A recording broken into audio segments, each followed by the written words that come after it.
हर खबर पर होगी आपकी पकड़। डाउनलोड कीजिए ABP live app. Actor Sushant Singh Rajput की मौत के मामले में राजनीतिक बयानबाजी है कि रुक ही नहीं रही।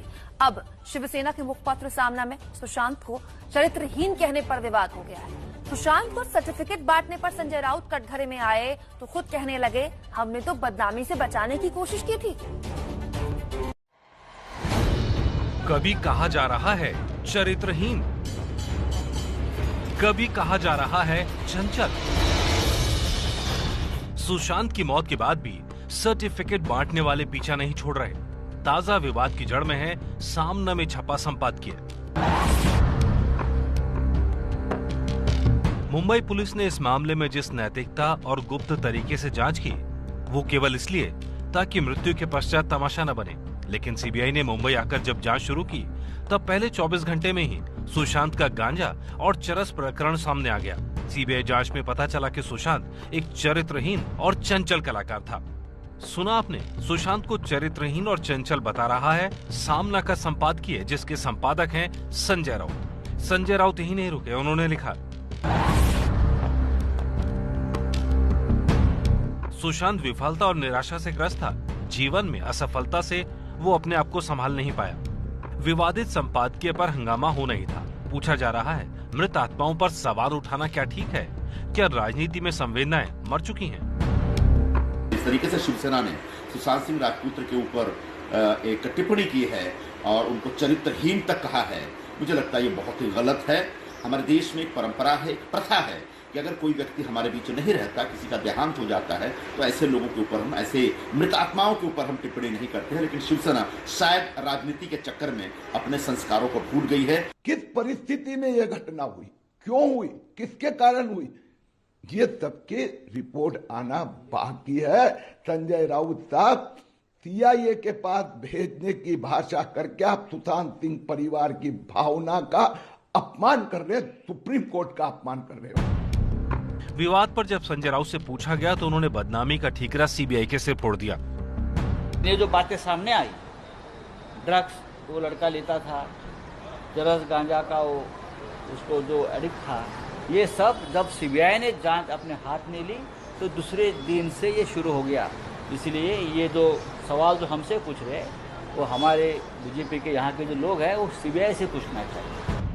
शिवसेना का बयान सामने आया है एम्स की फोरेंसिक टीम की रिपोर्ट के बाद। 7 डॉक्टरों के फोरेंसिक पैनल के हेड सुधीर गुप्ता की रिपोर्ट में लिखा है,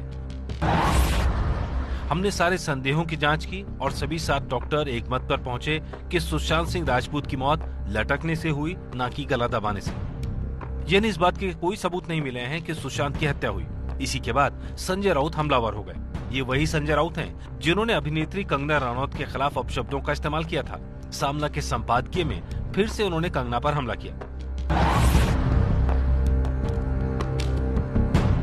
सुशांत की मौत को जिन्होंने भुनाया, मुंबई को पाकिस्तान और बाबर की उपमा दी, वो अभिनेत्री अब किस बिल में छिपी हैं? हाथरस में एक युवती से बलात्कार करके मार डाला गया। वहां की पुलिस ने उस युवती के शरीर का अपमान करके अंधेरी रात में ही लाश को जला दिया। इस पर उस अभिनेत्री ने आंखों में ग्लिसरीन डालकर 2 आंसू भी नहीं बहाए। माना जा रहा है कि रिपोर्ट के बाद भी सुशांत सिंह सुसाइड केस की फाइल बंद नहीं होगी। सुशांत केस की जांच कर रही सीबीआई अब एक बार फिर मुंबई जा सकती है और अब सीबीआई की जांच सुशांत को आत्महत्या के लिए उकसाने के एंगल पर हो सकती है। सुशांत सिंह राजपूत केस जांच के दौरान इसका दायरा जितना फैल रहा था, अपने अंतिम चरण की तरफ अब उतना ही सिमट रहा है। एम्स की रिपोर्ट में हत्या की बात खारिज होने के बाद अब सीबीआई आत्महत्या के लिए उकसाने के एंगल पर जांच शुरू करने वाली है।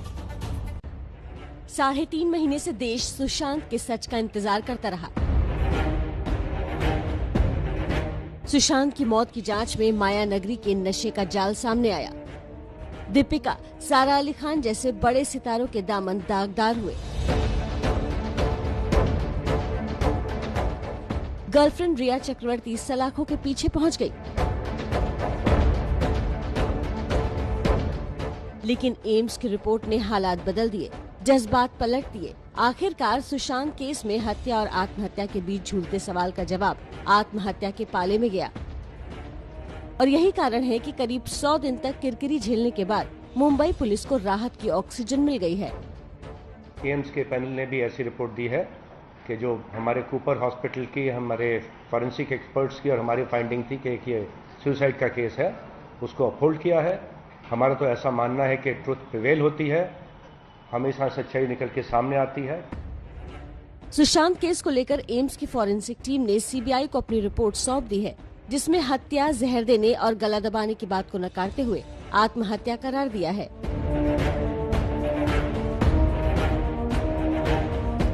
एम्स ने बयान जारी कर कहा है, सुशांत केस की मेडिकल रिपोर्ट ने सीबीआई को अपनी रिपोर्ट सौंप दी है। चूंकि जांच जारी है, इसलिए रिपोर्ट की जानकारी सीबीआई से ही ली जाए। एम्स की रिपोर्ट में आत्महत्या के दावे में 6 कारण भी गिनाए गए हैं, लेकिन सुशांत का परिवार अब तक इसे आत्महत्या मानने के लिए तैयार नहीं है।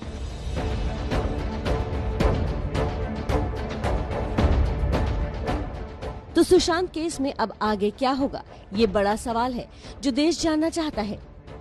सीबीआई के बड़े अधिकारियों ने सोमवार को आगे की रणनीति पर चर्चा की है। सीबीआई की टीम जल्द मुंबई जाएगी और आत्महत्या के लिए उकसाने की जांच शुरू करेगी। इस सिलसिले में सुशांत की बहन मीतू सिंह और प्रियंका सिंह से पूछताछ का भी प्लान है।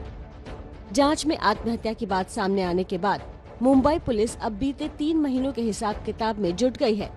पुलिस कमिश्नर का कहना है कि सोशल मीडिया पर पुलिस को बदनाम करने वालों की जांच चल रही है। सिर्फ गाली गलौज के अलावा ये अकाउंट्स कुछ नहीं कर रहे थे, झूठ फैला रहे थे। ऑलरेडी हमारी साइबर एक्सपर्ट्स इसको एग्जामिन कर रहे हैं एंड जो इस प्रकार के फेक अकाउंट्स करके ऐसा एक कैंपेन चला रहे थे, उनके विरुद्ध अवश्य ही कार्रवाई की जाएगी। सुशांत की आत्महत्या के बाद भी सुशांत का अर्ध सत्य है। सुशांत ने आखिर इतना बड़ा कदम किन हालात में उठाया, इस राज से पर्दा उठाना अब सीबीआई का अगला लक्ष्य है, जिस पर देश की निगाहें हैं।